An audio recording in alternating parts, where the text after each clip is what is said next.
Howdy, Ags. Welcome to Aggie Growth Hacks, the podcast sponsored by the McFerrin Center for Entrepreneurship at Texas A&M, and we're dedicated to helping entrepreneurs improve their business, connect with other Aggie entrepreneurs, and support one another. I'm your host, Greg Martin, Fighting Texas Aggie class of 2001. And I'm your co-host, Chris Hunter, Fighting Texas Aggie class of 1998. Whoop. Well, we got a little story for you, Ags. Carolyn Ballinger's Fighting Texas Aggie EBV class of the winter of 2023. She is the co-founder and the owner of Northern Pines Canine, a specialized dog breeding and training company that develops canines for use as everything from special operations to medical assistance. Carolyn's story of creating a business from the ground up is one that many entrepreneurs know well, and we know that you're going to enjoy listening to it. So pass it back and listen up to Caroline as she shares some good bull. Well, Carolyn, thank you so much for joining us on Aggie Growth Hacks. It's good to see you again. It was awesome to get to know you at EBV just a little while ago, but we're so excited to have you join us and tell us a little bit about your entrepreneurial journey and about where you are in your business. Thanks for taking the time today. Thank you, Greg. Definitely excited to be here. Well, tell us a little bit about your entrepreneurial journey. I guess before we do that, tell us, let's morph into your military service and how did that really drive your passion to become an entrepreneur? Actually, I start off similarly to y'all folks. I went to military school as well. I went to the Naval Academy, so really starting off from like day one of being an adult in the real world, quote unquote. Getting that good military rigorous background of getting things done. Certainly after 17 years of active duty, it just kind of came a time where I certainly have loved being able to serve the country, but as a female, I'm like already considered a geriatric pregnancy. So it's kind of like, do I stay in the military or do I kind of have the opportunity to have my own family? And so decided, now is the time to make the move. And what better way to kind of continue to serve by establishing a business that's able to assist veterans, first responders, further into their lives as well. And so I'm sure I'll talk about the business more, but really from the entrepreneurial side, it's like, man, I've had plenty of companies that I've been in command of, but certainly running a company in the business world is different, pretty markedly different. That's really like the beginnings part of meeting you, Greg, at EBV was, went to the Boots to Business class as I was transitioning out of the military. And while it was a nice kind of fire hose of like, yes, check the box, like entrepreneurship definitely sounds like this is something I want to do. I was like, surely there's more out there, right? That was like a lot in a very small time and space. What else is available to me as a veteran to kind of, network with folks who've already been there, done that, but also have that background in service too, who can kind of relate to, all the things we've done over the past, now longest war that America's had, and came across the EBV program, took a chance. I was like, hey, I'll apply. And, certainly with our company being agricultural in nature, I sure figured that with the A in Texas A&M being agriculture, that made sense to be one of the programs I would rate as a priority, and sure enough, made it in. And so, from a military standpoint, it was kind of one of those like neat ways to be able to, give back and still serve, but just kind of in a different capacity. Well, why don't you tell us a little bit about your company then? What does it do? What's the name of it? What do you do? How do you help people? Yeah, thanks, Chris. So it's Northern Pines Canines. It's a spin-off of Southern Pines, where my husband and I were both living when we met. So yeah, we were both serving the special operations community. He is a military working dog trainer, and that's been his entire life. He's a second generation dog breeder, dog trainer. Coming from his father growing up in the law enforcement side of things. There's so many vets that can definitely use a reliable service dog, even just with it now being, kind of more notable that mental health is a significant issue across the board, military or not. So that was definitely one significant part of why establishing specifically a dog breeding business. But two, really kind of seeing it from inside the community. There are really few and far between, breeding stock, especially within the United States, that we as military or local law enforcement have access to, and that's really why a lot of organizations are having to go overseas to procure their working dogs. So really, even just from like a security standpoint, it just made sense that my husband now taking over the range from his father, having bred, solid working dogs who performed in real world operations, being able to take that, and kind of bring that back home to America, where we can actually have kind of a known good product that's within our own borders, rather than having to rely on suppliers overseas. So, Carolyn, how many dogs did you have that are in the breeding system? I don't even know if that's the right terminology, but I mean, it seems like you guys are constantly working and making sure that the bloodline is pure, and those traits that you want to have that serve our law enforcement or our military are continued to be present. So how big is your operation? As a company, we're fairly new, Greg. We've at least beat the one statistic of making it through the first year. All right, congratulations! Yeah. It's a pretty big marker. But again, kind of going back to why I'm crazy enough to have this as my first business. Between my husband and his my father-in-law, they've had hundreds of litters going back to the 60s. Now our own breeding program at Northern Pines Canines, we've had 2 so far.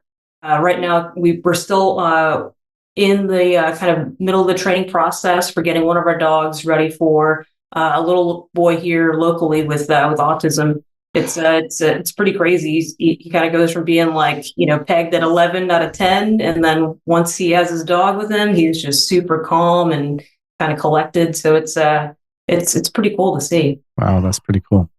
What kind of dogs? I mean, if you mind me asking, what kind of dog serves well, I guess? What's a good service dog? Kind of like our primary customer, if you will, is the unit that my husband was working and serving with. So you're looking at Belgian Malinois and Dutch Shepherds. So the females that we have for our breeding program are Malinois, Dutch Shepherds. We do have one German Shepherd, but she's kind of that rare case where, man, she's got all the same drive as you used to see German Shepherds from kind of decades ago. One thing to point out there is a lot of folks will get kind of, shocked or surprised that you would want, these very military law enforcement looking dogs to also be in kind of a service nature for, a little boy's autism.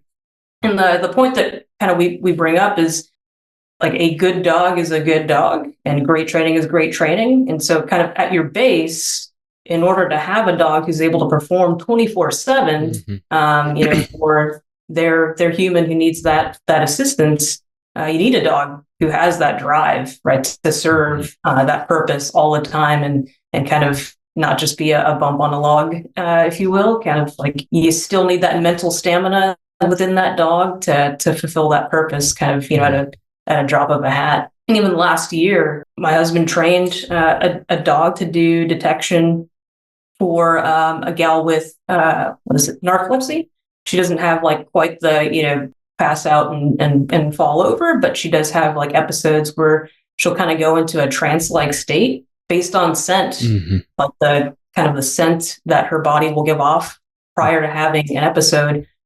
Train the dog to kind of do the physical nudge to help her wake up out of that. So Carolyn, if I'm understanding this correctly, you this is a fully integrated, I mean, from literally going through the birthing process and having the litter to then selecting the animals that are best suited, because I think, or maybe this is a misconception, is every animal in every litter, can they be transitioned and trained to be a service animal? So yeah, I wish that were the case, Greg, but unfortunately it is not. Unlike kind of traditional manufacturing, these are live living beings, and so while yes, we are breeding the best traits that we hope to get from both the sire and the dam.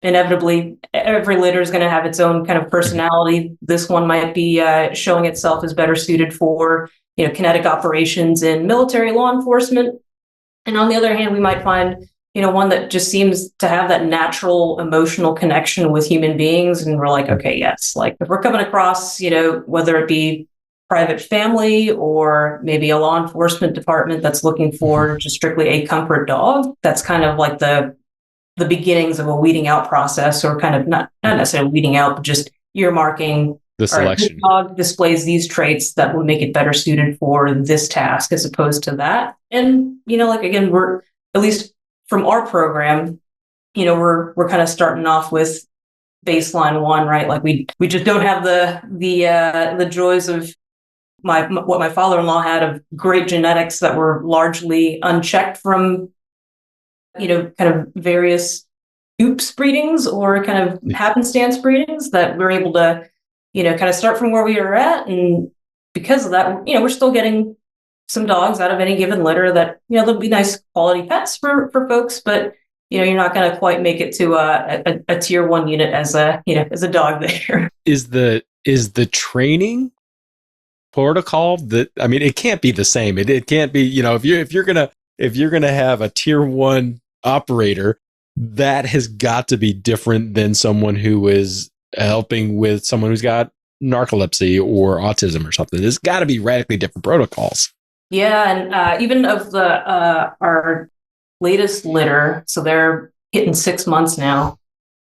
We've had a few that, like, even now are showing they have great propensity for bite work, but we have purposely kind of tampered down that out of them to kind of make them more pliable for a kind of home setting, where maybe it's a personal protection dog that a family might want, as opposed to we're going to step our foot on the gas and kind of do all the things that we can to make this dog as successful as possible to be a tier 1 performer. But yes, the short answer, Greg, there is definitely a different protocol for kind of your dual purpose bite work plus detection, all the way down to, like, all right, we just want a really nice family pet who looks the part and will not bother our family when we don't want them to be bothered. So I want to dig into the whole test thing, because I find that fascinating. How do you test? What's the, like, does it start when they're really young? When does this testing begin, where you're like, okay, how do we know which direction that they're going to go? Yes, it's a continual process, and really from kind of day one in the litter box, you can already start to see which dogs are just naturally, like, I am driven to make sure that I eat, and those that are kind of just like, if I get pushed to the side, I get pushed to the side. I'll get to eat when I get to eat. I'm making obviously a broad brush statement there, but really, even from day one, you can start to see those characteristics coming out. And throughout the process that we have the pups here, we're kind of doing age appropriate subtle tests that draw out who's going to be the one better suited for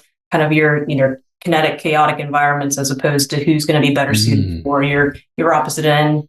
Just be calm, be cool, and be a chill house dog. So, examples of that would be, do they recover when they are introduced to a new sight or smell? Or, for example, we built a lot of our own infrastructure here. So if my husband's got the saw out as he's cutting lumber, naturally any being is going to be startled the first time. But the second time that happens, are they able to kind of show that resilience of, okay, that's normal. I'm still safe in this environment. Like, kind of move on with life. Or are you so kind of like, gun shy about it that you have like inability to exist afterwards? So it's not quite that stark, but that's kind of just an example of, can a pup recover from, hey, I've been introduced to this new thing, kind of weird, but do they continue to grow and progress as we continue to introduce kind of new senses to their environment? You and your husband definitely must be dog whisperers, because as I'm sitting here listening, you say this is how you assess them. It's like, oh, and by the way, these are beings that cannot speak to us. Yeah. So you'd be able to actually infer from their body language and how they react and how they do all that. My mind is like blown. That's amazing. How did y'all develop that skill? Man, I really wish that Ken could be here for all this, but it's been for him and his dad, generations of kind of just seeing these kind of minor cues that, it's like the things you just learn via doing and reaction, and then you kind of put that in your toolbox of like, oh, this leads to this success, or it leads to this kind of failure. It's just kind of been over time seeing as again, they've had hundreds of litters, our company, now number 2, but kind of, just over time and making note of that. Because what's difficult is that, again, dogs aren't people, but similar to people, they will certainly kind of change and adapt as they are maturing or plateauing or regressing. And certainly as breeders and trainers or like parents, you want to do the best that you can to make sure that every dog is able to reach that full potential. And then kind of realizing like, okay, well, this is probably about like the max that this dog is going to be able to perform at from a holistic perspective. It's a rare art. I mean, that's a lot of the reason why we think it is so important to continue this. Certainly within our business, there's a lot of breeders, a lot of trainers, not a whole lot of companies that you see are both kind of doing the end-to-end responsibility of breeding and training, and it's difficult, right? It's making sure that it's age appropriate and then also just appropriate for the dog. Because within one litter, I mean, we have one Hellion right now, and she's a Spitfire. And as much as I want to correct her, because I think it would be age appropriate now to say like, no, you got to cut that out. My husband's been doing this for a long time, and he's like, hey, if we want her to be able to perform, bite work, we got to let her grow and like know that she is capable of doing that before tearing her down. Because if you do it too soon, think of it like if you have a savant, your kid is naturally talented at X, Y, or Z. If you expect them to perform like an adult at, age 4, it's going to be a little too much, right? Kind of nurture, allow them to grow, develop. And then when it's appropriate, apply those kind of blocks and checks. Interesting. Yeah, that is so cool. I have never even dug into a service, anything that you guys are doing. So I want to kind of backtrack a little bit. You went through entrepreneurial boot camp for veterans through the McFerrin Center, correct? Absolutely. Okay. So what would you say is the one big thing that you learned from going through that you has been most helpful for you as an entrepreneur? Man, the power of the network. I mean, I definitely recognize that, being able to meet other entrepreneurs, especially veterans, was going to be a huge benefit starting from like day one, right? Like, you're not the first person in the world to have ever done this. Like, can you find the right people who are willing to help you along the way? But yeah, really just being able to gain access to not only my fellow cohort mates, but all the folks like Greg, who take the time to come to the program, offer the kind of like, sage advice that they've had from their battle wounds of like, yeah, did that, tried that, didn't work out so great, but here's what I learned, and you should do this instead if you want to save yourself. Don't do that. The heartache, right? And so, but if I could pick like one specific thing like that really like blew my mind out of like the classes that I had there,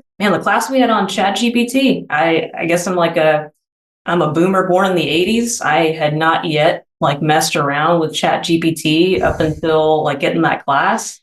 And I was like, no way, that's incredible. Now, again, it is what it is. It's as smart as it can be at this point, but just for like things like getting past writer's block, amazing, tool on the shelf for any entrepreneur, much less just average Joe. Like, I got this left in the kitchen. What can I make for dinner tonight? But power of the network, being able to reach out to your fellow cohort mates, and then even like seeing it right now, being able to talk to y'all because of meeting Greg at EBV. So Carolyn, as you're using the Aggie network, as you're using your entrepreneurial network and applying that to help your business grow, what are some things that you're facing from a challenge standpoint now, and how are you overcoming them? How are you hacking them? So the biggest challenge now that thankfully books and taxes are set is really tackling the social media domain of being able to create that kind of virtuous cycle of having folks look at your website, go back to your social media, vice versa. Right? I think we're well into the awareness stage, at least according to my Google Ads reports. People are looking, right? But like getting that right so that, my goal, it's not my BHAG, but my goal for this year is I just want one person who's not talked to anybody within my like face-to-face network who says, I just found your company online, love it, I want to do business with you. I just think like in today's day and age, if you can't get that right, it's kind of only a matter of time before, you're approaching zombie state or dying. And I think it's certainly a challenge within our particular industry. It's so fragmented. You kind of either you hear word of mouth because someone else, bought a great dog from this particular breeder, or they just happen to use this particular training system that they heard about. So it's pretty tribal. And so, man, if we can just kind of crack into networks like the EBV network, the Aggie network, thankfully we were able to at least get a toe into the Folds of Honor network by donating a dog there. And that's starting to get us some traction as well. But man, it's like, I think any business, right? It's really like a race. Do you have enough, resources to get you to that kind of takeoff point? Or does your plane kind of just hover or crash?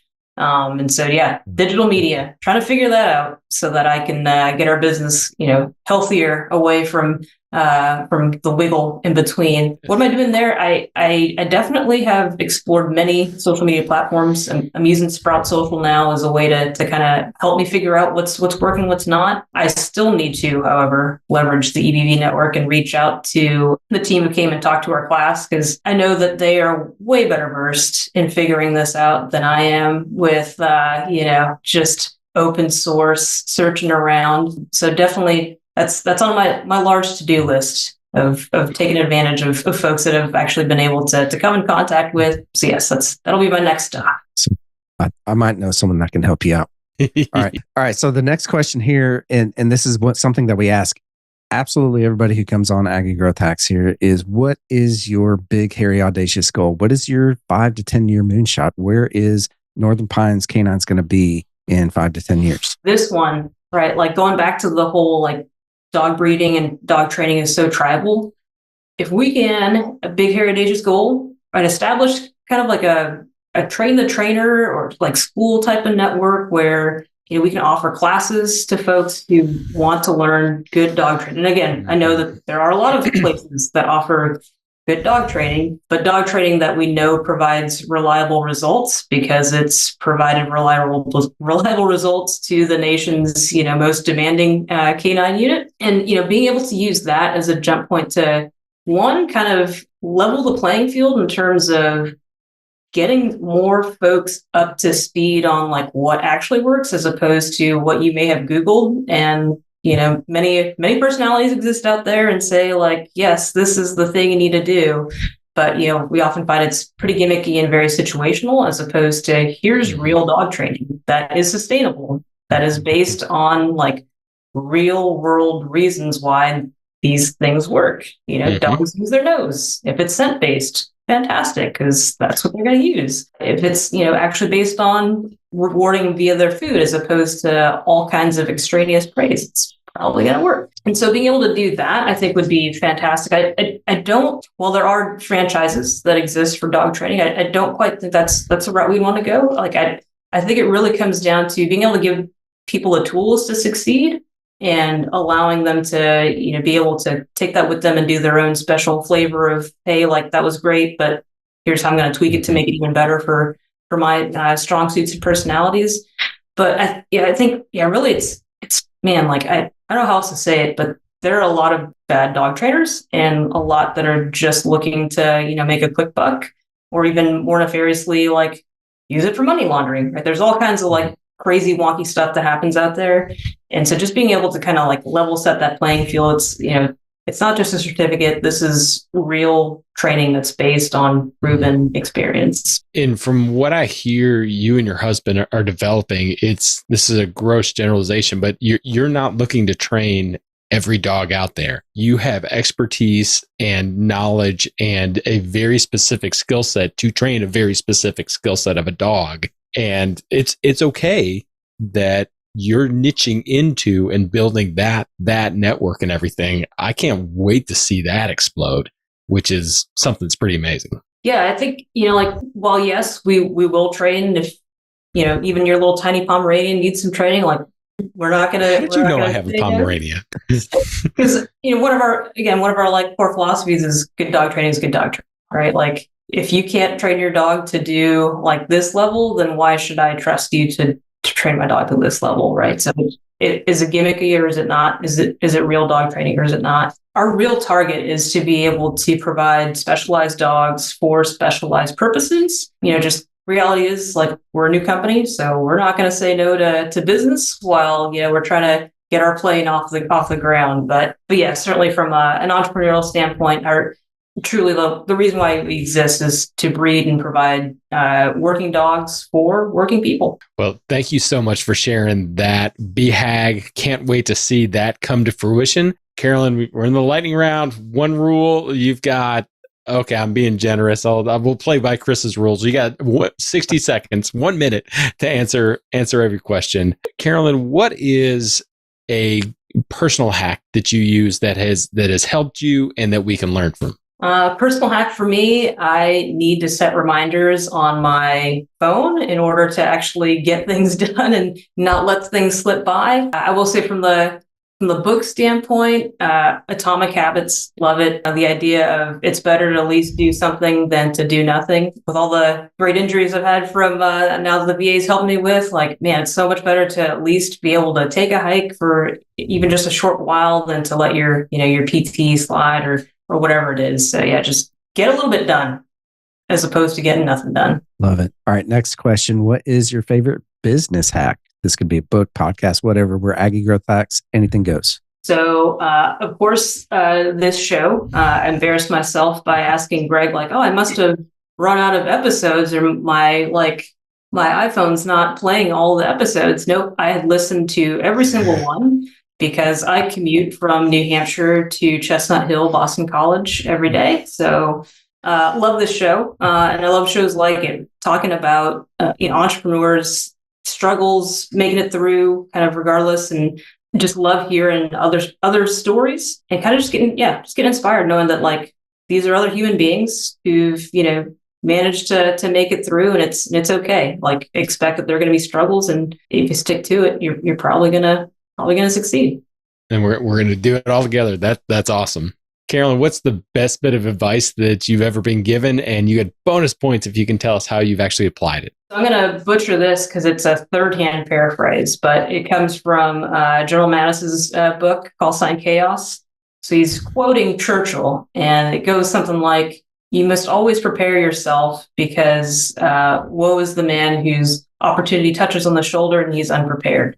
And it's completely not correct in word for word, but just kind of thinking through in terms of how am I preparing myself today to ensure that if the opportunity comes knocking on our door tonight, we are actually as best postured as we can, lest we're full of regret for not being able to perform. Love it. How have I applied it? I don't think there's one specific example I can give, but certainly just by happenstance. I know this is airing later, but next Friday I get to go hear General Mattis speak because I took a chance, applied to Boston College, and now I'm going to a finance conference, and he's the keynote speaker there. Awesome. Cool. Super cool. Well, Carolyn, how can the Aggie Growth Hacks family get in touch with you and support you moving forward? Follow us on social media, please. So our Instagram and our Twitter is NPK9_1770. And on Facebook, it's pretty simple, Northern Pines Canines. Yeah, please reach out to us, give us a follow. And if you like what we do, reach out. We're more than happy to talk, and hopefully we can get you set up with either a dog or some training or both. Because I think you said that this summer you're actually expecting a litter. So when this drops in the fall, you might actually have some pups available.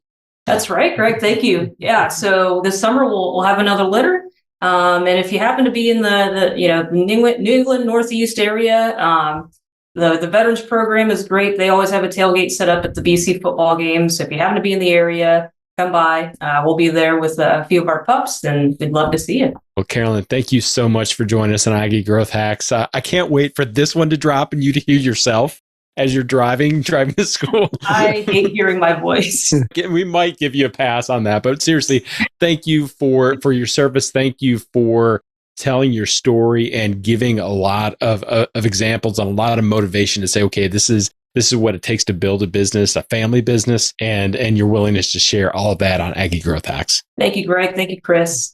definitely appreciate the opportunity. And yeah, I'm excited. I'm excited to hear this podcast, even though I hate the sound of my voice. But man, you guys run a good show, and I appreciate you both for it. Well, how about that, Ags? Was that pretty awesome or what? I know that I have a ton of notes that I took from Carolyn, and I honestly found it completely fascinating to talk with her. What were your biggest takeaways there, Greg? She didn't mean to, but she called me on the carpet, and I was like, "Oh man, that's really good. I need to do better that." But when she talked about her favorite quote from General Mathis, where it talked about being prepared and being ready to seize any opportunity when it taps you on the shoulder. And, I mean, I got to honestly, there's like, well, how am I really prepared? How am I getting ready for the next thing that happens in my company? And so I was very grateful that she shared that. I was a little bit humbled. It was like, oh, I need to do that better.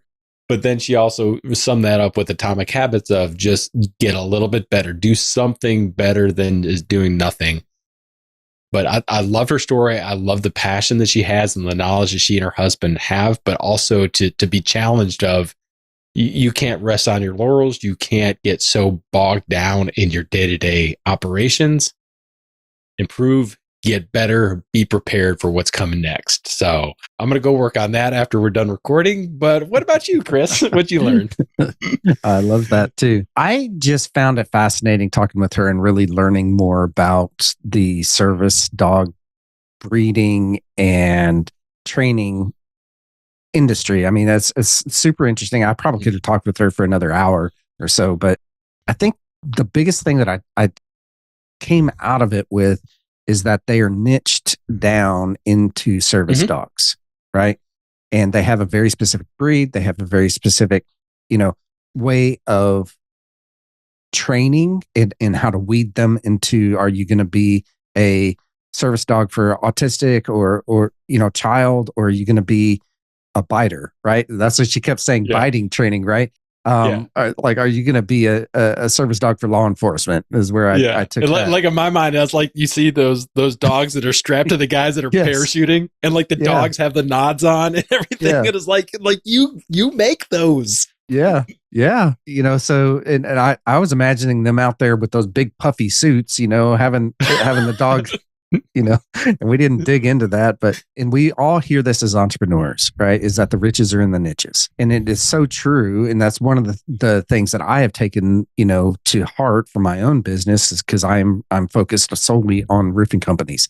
So I think having a training facility and a breeding facility for service dogs, and furthermore, like service dogs for folks that are needing medical help, and service dogs need, for law enforcement. I mean, it's really, really, honestly, really cool that they are doing something like that. And I think it's probably something that's super needed in their industry. Agree 100%. And that's one of the coolest things about Aggie Growth Hacks is for 150 some episodes, we get to learn and hear the coolest businesses that are out there. Yeah. Well, Ags, we hope that you enjoyed this episode of Aggie Growth Hacks. If you're not connected with Caroline, make sure that you do that. Follow her on all the socials. Let's see if we can help boost her social media presence and give her a hand there. If you're in the BC area, the Boston College tailgate this fall, make sure that you reach out and you can connect with her, and make sure that you connect with Aggie Growth Hacks. If you don't know Chris or I on all the socials, follow us, connect with us on LinkedIn, Facebook, Instagram, wherever you are, and make sure that you subscribe and give a big Aggie thumbs up to this episode, and so that we can have this podcast go out to more people. We want to give a huge shout out to our sponsor, the McFerrin Center for Entrepreneurship for Texas A&M University. Since 1999, the McFerrin Center for Entrepreneurship has served as the hub of entrepreneurship for Texas A&M. If you're an Aggie entrepreneur or even a wantrepreneur, be sure to head over to their website right now to find a program that's right for you. Just go to aggiegrowthhacks.com/McFerrin. Well, Ags, join us next time when we connect with another great Aggie entrepreneur and learn how they hack their growth. Until then, I'm Chris Hunter. And I'm Greg Martin. Thanks and gig 'em.